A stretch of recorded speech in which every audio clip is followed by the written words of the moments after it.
Marcus thought he was untouchable. The town's richest man, million-dollar mansion, perfect family. But when his daughter collapsed in that hospital bed, gasping for air, only one person could save her. The same woman he'd destroyed 6 months earlier.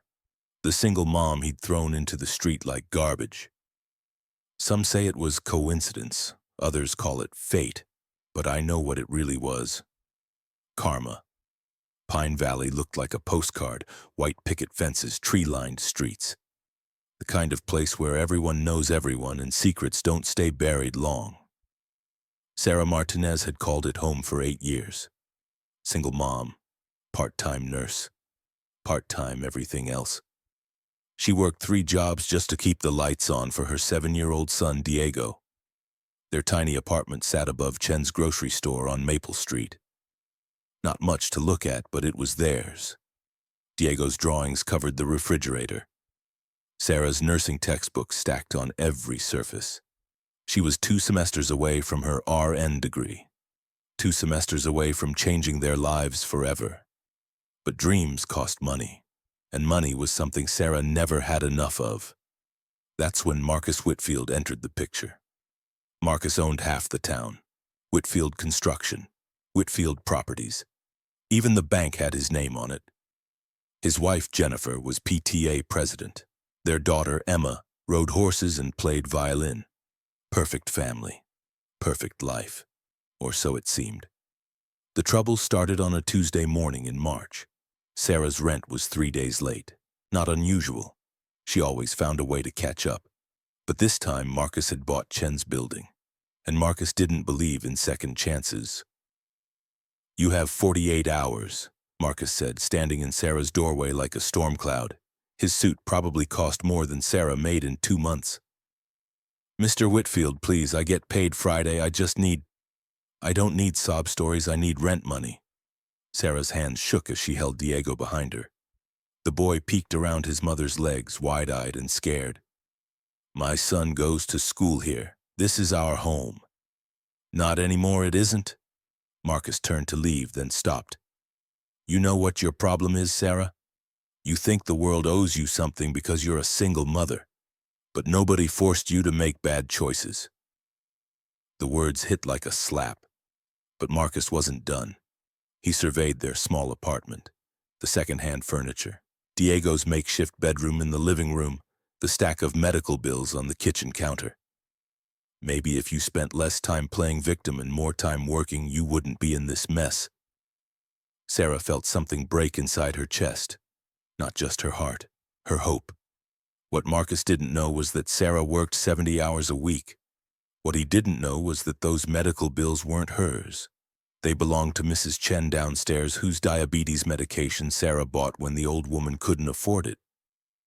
What he didn't know was that Sarah had saved his neighbor's life just 2 weeks earlier when Mr. Peterson had a heart attack in his driveway. Marcus saw a deadbeat tenant. The town saw a hero. But heroes don't always get happy endings. Friday came and went. Sarah's paycheck barely covered groceries. The eviction notice appeared on her door like a death sentence. "Where will we go, Mama?" Diego asked, clutching his stuffed dinosaur. Sarah didn't have an answer. They moved into Sarah's beat-up Honda Civic on a Saturday morning in April. Everything they owned fit in garbage bags. Diego tried not to cry, but 7-year-olds aren't good at hiding their feelings.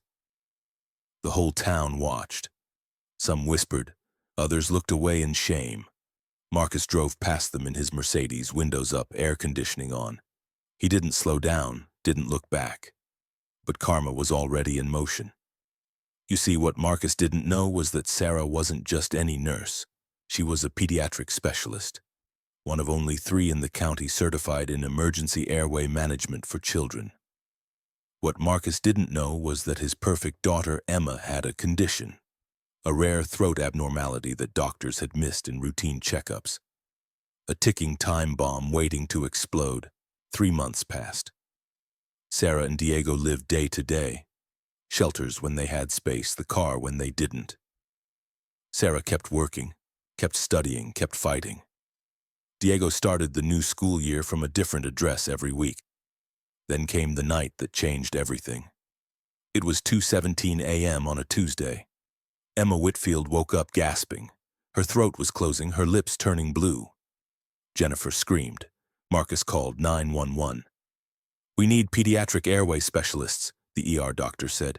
"The nearest children's hospital is 2 hours away. She doesn't have 2 hours." "There has to be someone," Marcus demanded. "I'll pay anything." The doctor hesitated. "There is one person. But what? She doesn't work here anymore. We let her go last month when the budget cuts hit." Marcus felt ice in his veins. "Who is it?" "Sarah Martinez." The universe has a sense of irony. There stood Marcus Whitfield, the man who'd destroyed Sarah's life, begging a night shift security guard for her phone number. His daughter was dying, his perfect world was crumbling, and the only person who could save Emma was sleeping in a Honda Civic behind the Walmart parking lot. Sarah's phone buzzed at 2:43 a.m. unknown number. "Sarah, this is Dr. Reynolds from Pine Valley General. We have an emergency. A child with severe airway obstruction. We need you here now." She didn't ask questions. She woke Diego, drove to the hospital in her pajamas, and ran through those sliding doors like her own son's life depended on it. That's when she saw him. Marcus Whitfield, pacing the hallway like a caged animal, his perfect hair disheveled, his expensive shirt wrinkled with tears and sweat. Their eyes met across the fluorescent-lit corridor. "Sarah," he whispered. She could have walked away. Should have walked away. After what he'd done, after how he'd treated her, she had every right to turn around and leave. But Sarah Martinez wasn't Marcus Whitfield. She was better. "Where's the patient?" For the next 47 minutes, Sarah fought to save Emma's life. Her hands steady despite everything, her training taking over. She performed the emergency procedure that 3 other doctors couldn't or wouldn't attempt. At 3:47 a.m., Emma took her first clear breath in hours. Marcus collapsed into a chair, sobbing. "Thank you," he whispered. "I'm sorry, I'm so sorry."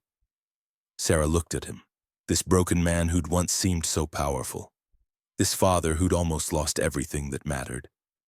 "Your daughter is going to be fine," she said quietly, "but she'll need follow-up care. Specialists. The kind of medical attention that costs money most people don't have." The irony wasn't lost on either of them.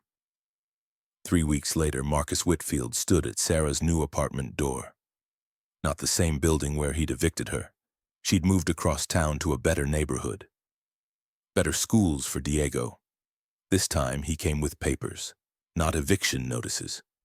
A full scholarship to nursing school, a job offer at the new pediatric wing he was funding at the hospital, and a check to cover the 3 months of hell he'd put her family through.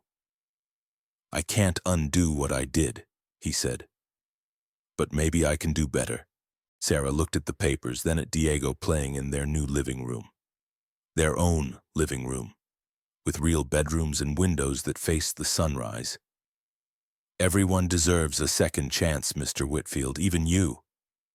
Some people call it coincidence, others call it fate. But those of us who've lived long enough know the truth. Karma doesn't wear a watch. It doesn't work on our schedule, but it never forgets an address. It never misses a name. And it always, always comes full circle." Marcus learned that the person you step on today might be the one holding the ladder tomorrow. Sarah learned that sometimes the best revenge is simply being the better person. And Emma, she grew up knowing that the woman who saved her life was the same woman her father had once thrown away like garbage. Karma doesn't rush, but it never forgets. If you believe in karma too, subscribe, and we'll see you in the next story.